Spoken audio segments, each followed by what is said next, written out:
I don't know if you guys have seen, but there's been some interesting reviews by some of the game journalists for Sparking Zero. So today what we're going to be doing is rating the reviews of the game journalists that rated Sparking Zero. So I've got 5 of them that we're going to be looking over today, and we're going to be seeing if they did a good job or if they said some cap. Plus, it's also National Game Journalist Day, so we're right on time. So the first one is by Gamespot.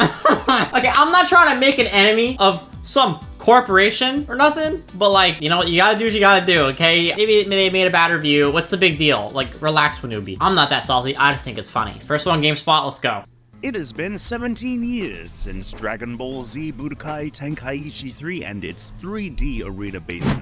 For the most part, the Tenkaichi approach still works thanks to its fast and energized battle system. However, repetitive gameplay and limited options for how to enjoy combat leaves us wanting more. Repetitive gameplay and limited options for how to enjoy combat. This is how you know we're in for a good one. From this battle.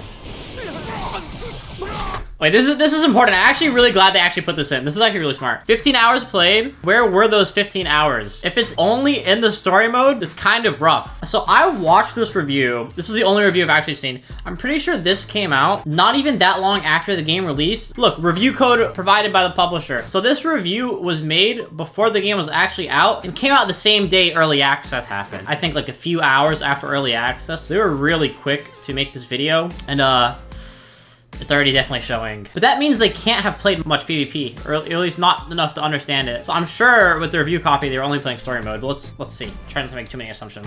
In particular, moves like Ultra Instinct Sign Goku's point-blank Kamehameha, with scenes ripped right out of the anime, are amazing to close out. I love that, yeah, that looks sick.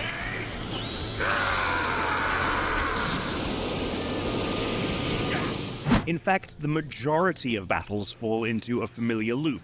The match would begin, we'd unleash a few attacks and knock the opponent away. Then so he's basically doing only the auto combo, right? Only pressing one button. If you go to the character sheet on every single character, there's a bunch of different styles of rush attacks. X one time, or square one time, and then you press Y or triangle after, and then it goes like that in successive order. There's so much, so much depth. I think a lot of people were actually very surprised once they bought this game, like how in-depth the combat actually is, and how difficult it is at first to actually understand the combat, but once you get into it, you really get into it. So I guess they just didn't have access to that, or yeah, they just missed it, which looks pretty bad, because it pretty obviously, in the old Budokai Tenkaichi games, it wasn't a match fest, so this is not a good look already. we'd charge up our chi meter and repeat the process until the match was over. There's an exciting energy to this type of battle. Pulling off a super spirit bomb and watch. Also, even with like the sparking combos, there's still like different variations that you can do. You're not always just mashing one button, like me. Watching the sequence play out is intensely satisfying every single time. And learning about different characters throughout Dragon Ball's lore is genuinely fun and interesting. This repetition is exacerbated by a few odd difficulty spikes sprinkled throughout the adventure. Granted, most of these come at the most cinematic moments in the series, and against the big bads of Goku's adventures. But some of these spikes are downright unfair. No matter how big Great Ape Vegeta is, that monkey should not be able to tank a 10-hit combo without flinching. It reminds me of the Cuphead thing, but to be fair, literally everyone had, like, trouble on Great Ape Vegeta, so I'm not even gonna flame him for that.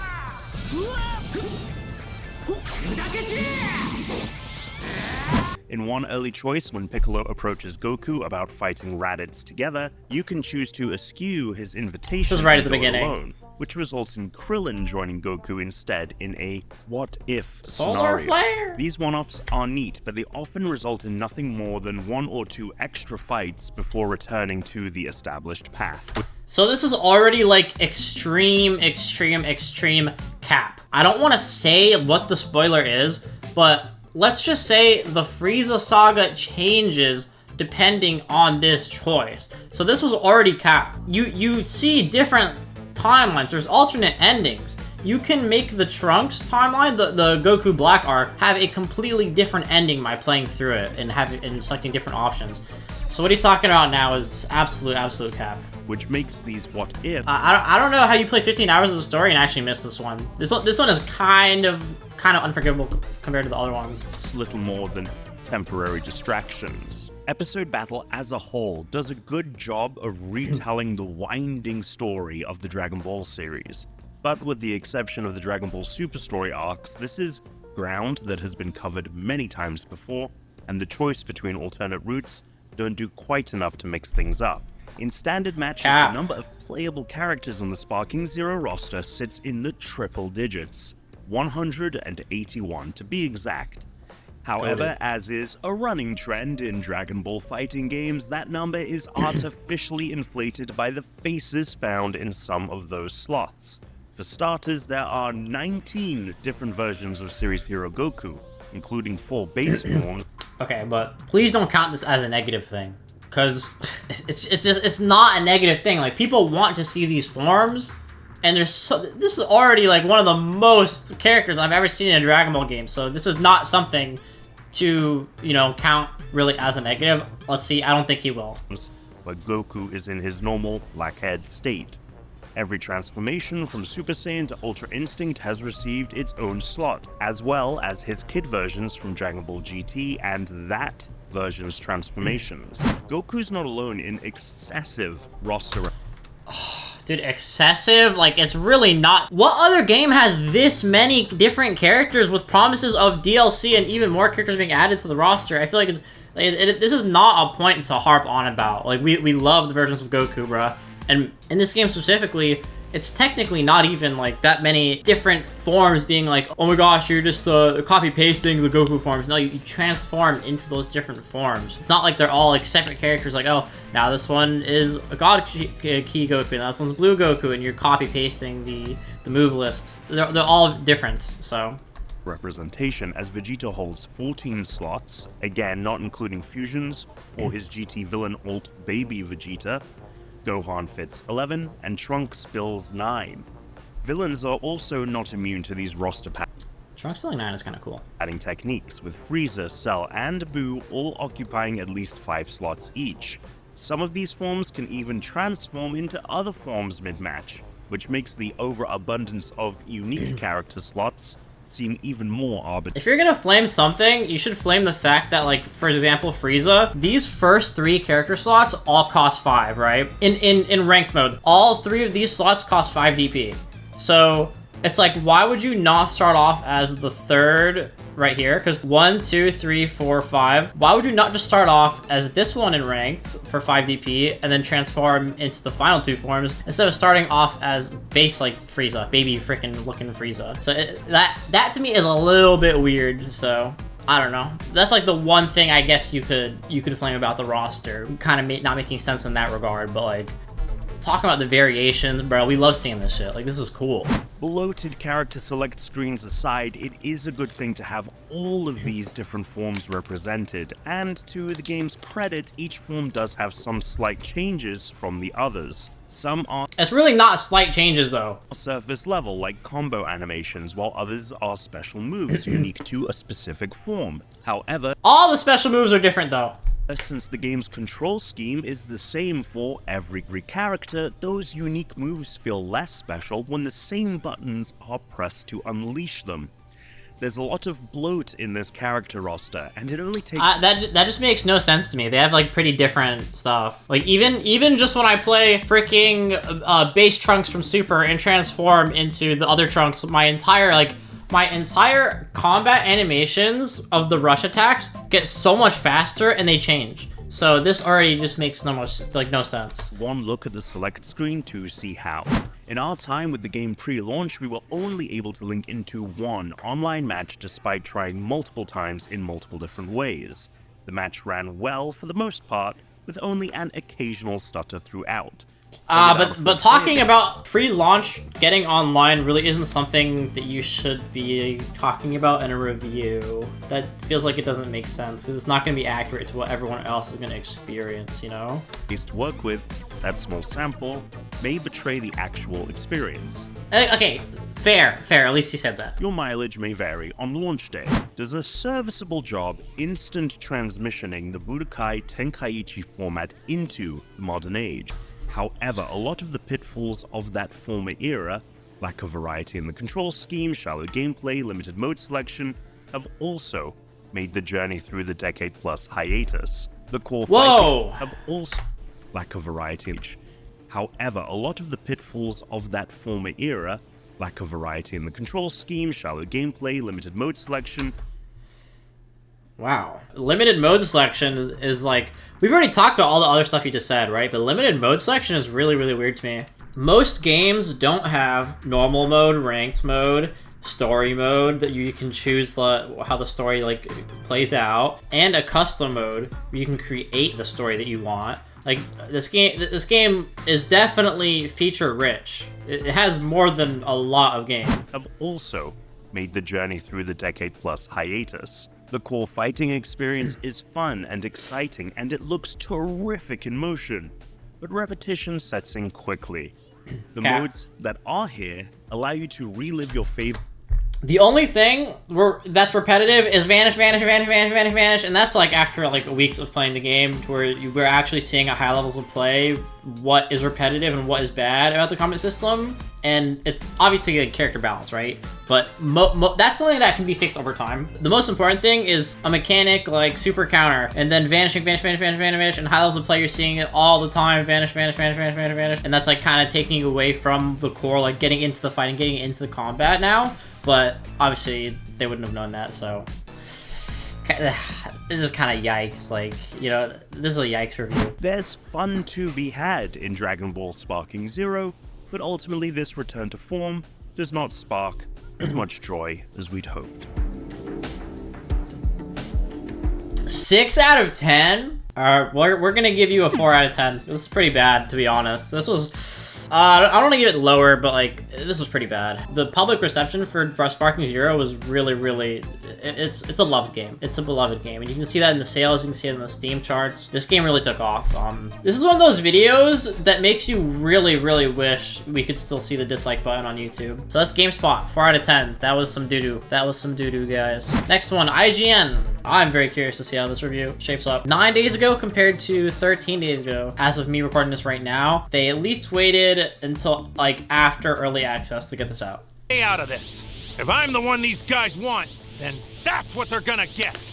As the first direct sequel to Dragon Ball Z Budokai Tenkaichi 3 since its PlayStation 2 debut, there's something charming about Dragon Ball Sparking Zero's old school design and presentation. Menus are labyrinthian. Training tips are sparse and sometimes not very useful. Bro, what? Bro, they be using some words. Labyrinthian. Labyrinthian.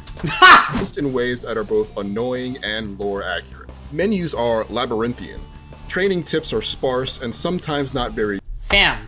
It's tougher than Vegeta's chest plate and Sparking Zero's old school design and presentation. It's tougher than Vegeta's chest plate and imbalanced in ways that are both annoying and lore accurate.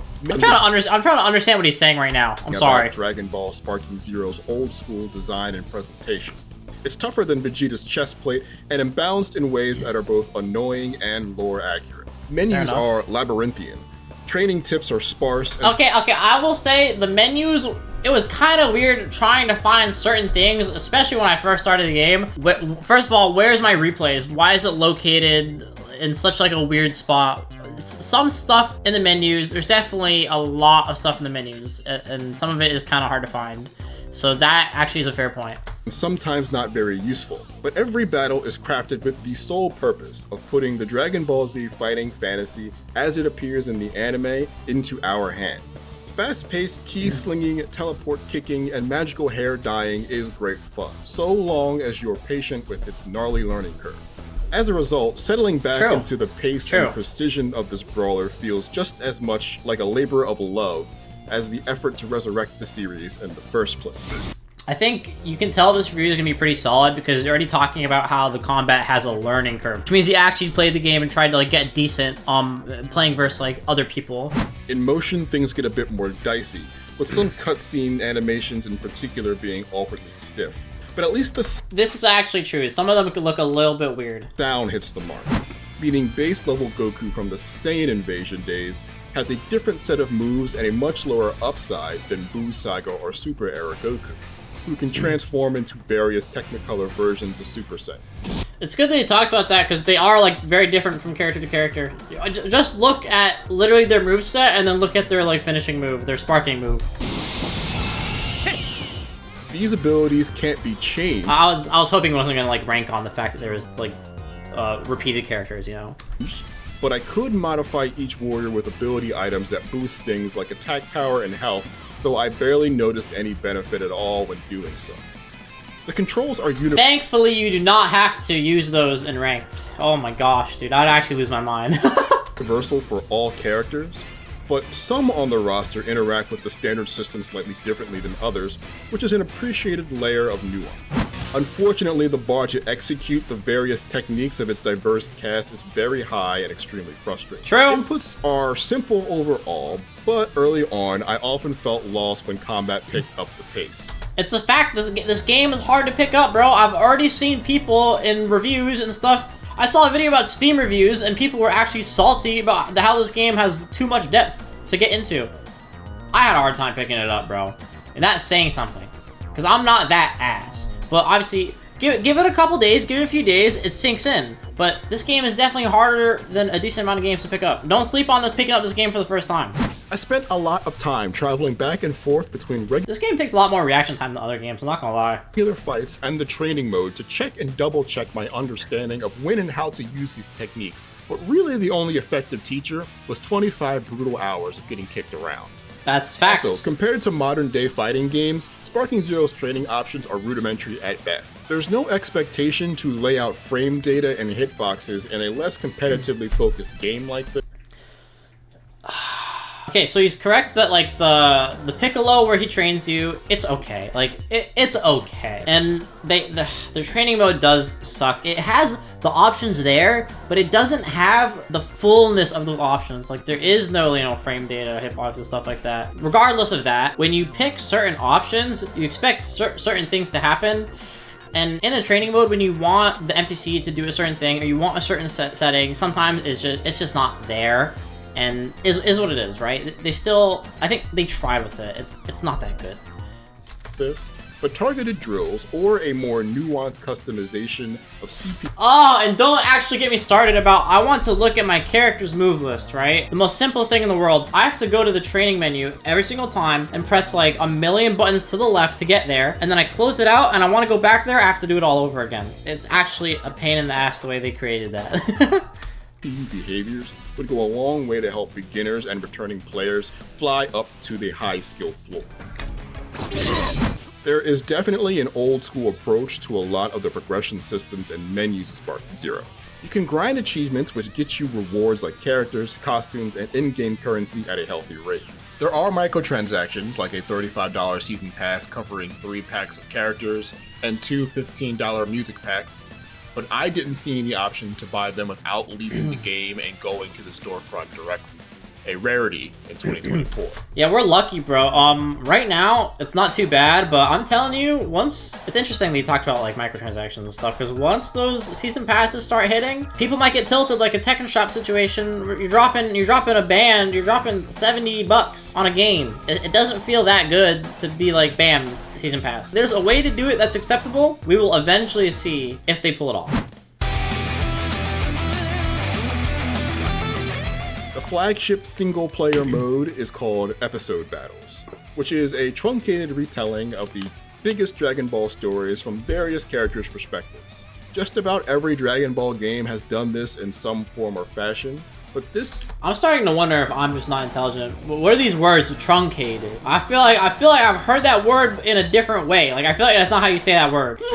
rather exhaustive version does a good job at keeping the time between battles short and prioritizing the important moments versus making you play every single skirmish as Tenkaichi 3 did. Sparking Zero at least seems to break the Tenkaichi curse of truly abysmal online multiplayer by supplying some solid network play. When wired up, I found minimal latency and lag issues on livelier servers. If only we didn't have delay based netcode. Me dropping a combo or missing a pair. But there's so many people playing this game though that like I haven't had too many like really shitty problems with connection because there's so many people playing the game, so it's okay for now. There is a local split screen option for people who want to duke it out in person, but it's disappointingly limited to just one stage, the white void of the hyperbolic time chamber. Even still, playing Sparking Zero with real people that you can hit with a dramatic one-liner or a go. Bro, Hyperbolic Time Chamber would have slapped in fighters, bro. It just looks like doo-doo in this game because, like, you're just looking at a white void. Power-up screen is still the best way to do it. With the opportunity to alter it in the number? sometimes dramatic new ways is clever, and the addition of tools to attempt to create your own stories could elevate the experience. What? 7 out of 10? There's no way that people that dog the game give it a 6 out of 10. And this guy, like, basically praising it, gives it a 7 out of 10. I was gonna say, like, 9 out of 10 for this review. Now I'm gonna knock it down to an 8, bro. Because, like, I feel like the number at the end kind of ruins what, like, the substance of what he was talking about. But whatever, bro. Okay, IGN, it was a good review, but, like, dude, the number at the end throws me off.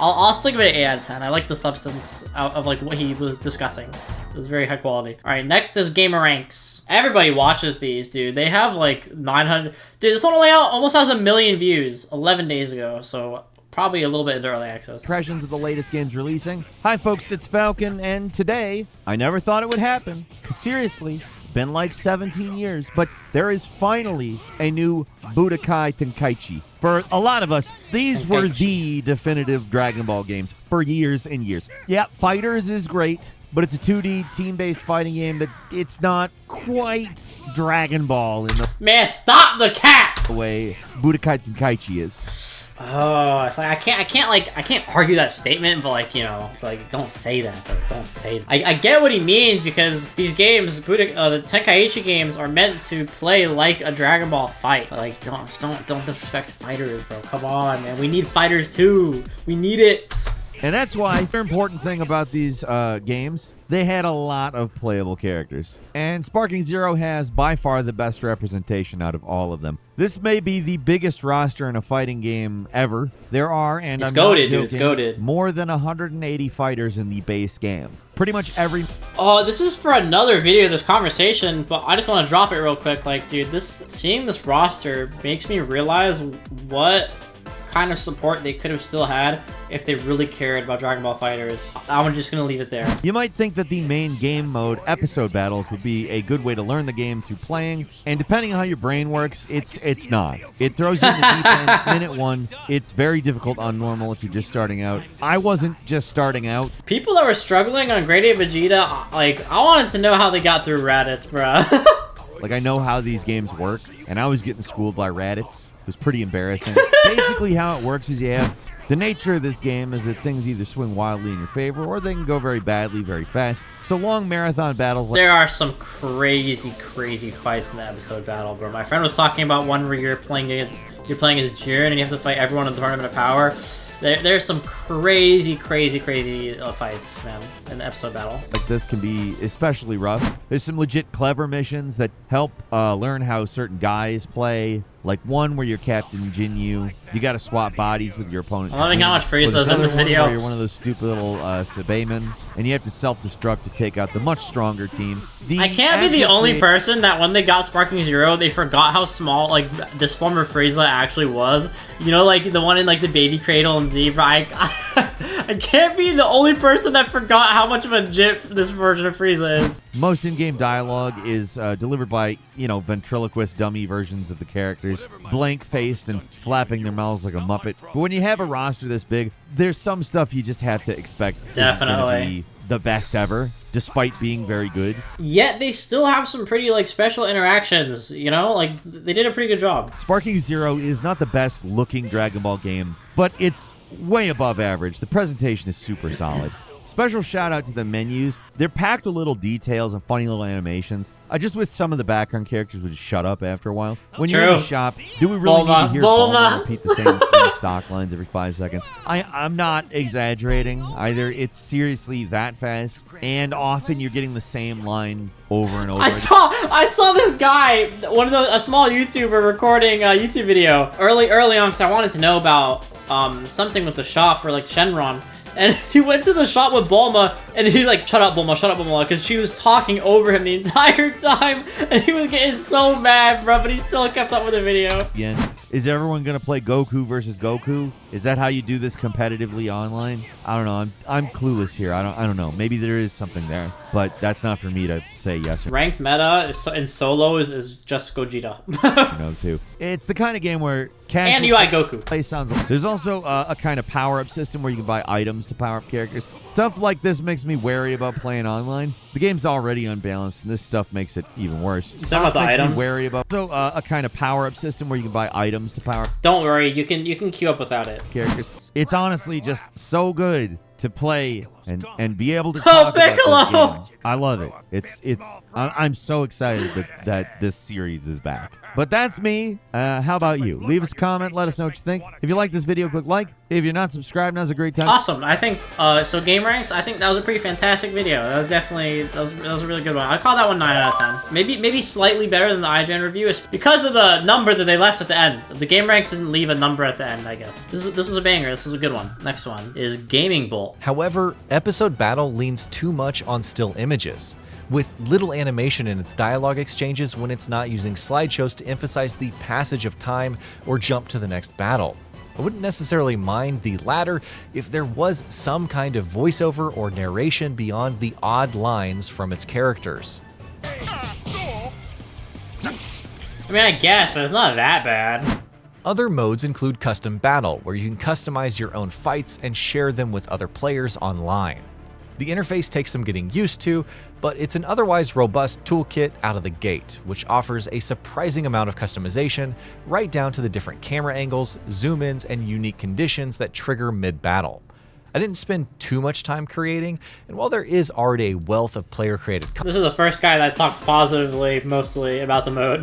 That's funny. Custom battles. There is, though. highlighting the most eminently popular or the best creations. I think it's just for the day, though. You're gonna pay for this! Not the gameplay again. Yo, he's using mouse and keyboard. Ain't no way, bro. That's actually hilarious. How are you using your mouse? And online play was solid overall with no hitches or lag, and the rules of Destruction Point Battle lend to some pretty unique and fun battles. There's also a pretty in-depth battle training mode for familiarizing one with the basics and the advanced tactics. Man, I would say it's delay-based netcode, and then the Piccolo, he was alright, bro. Even if the light it brings doesn't glow for all eternity, Sparking Zero ignites the imagination with the best illustration of the Dragon Ball power fantasy 8 out of yet. 10, huh? You know what? I'll give them an 8 out of 10 too, because I don't feel like the contents they talked about were too shabby. I think they covered some pretty solid points. GamingBolt. I think this was a solid review. I just feel like the pacing was, I feel like it droned on a little bit, but that has nothing to do with like the content of the actual review. That's just me being a little bit anal, right? I think the things he talked about, solid review.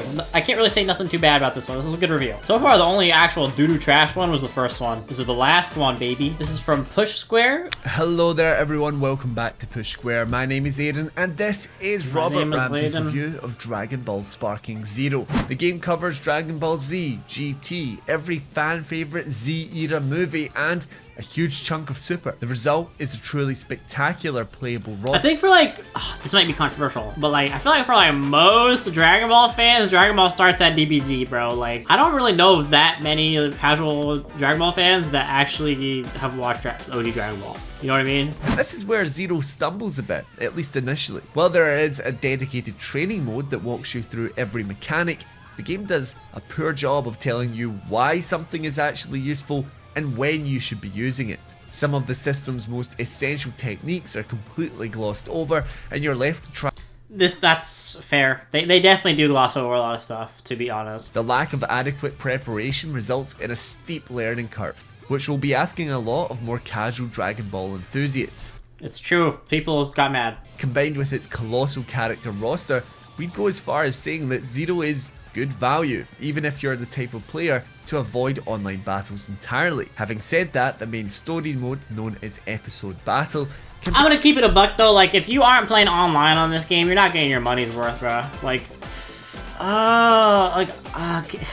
there's story mode, there's custom mode, but if you're not playing against like other people, I don't know if this game's for you. Granted, there are only so many times that a Dragon Ball game can retell the Saiyan saga before it loses all meaning, but just a bit more detail would have gone a long way in making Zero's adaptation feel complete. Needless to say, if you're at all unfamiliar with the source I don't mind those takes because like people have seen a lot of the Sand Saga retold in Dragon Ball game, like whatever. material, we're giving Dragon Ball Sparking Zero an 8 out of 10. 8 out of 10. I'll give them an 8 out of 10 as well. You know, I think the first one was the only egregious review. Everyone else did a pretty solid job. I think as a game journalist, once you recognize the combat of this game has depth, it's kind of hard to mess up everything else, you know? Push Square, solid job. Most of these game journalists did a pretty okay job, honestly. This was pretty interesting to see the different takes from the different game journalists and stuff, especially the egregious one. Because you always just think about the Cuphead thing that happened, right? But let me know if you guys saw any reviews and you were like, nah, that's cap. Or is anything that you saw in this video where you were like, nah, that's also cap. And if you saw any reviews that you actually really liked. I'll see you guys next time. Peace.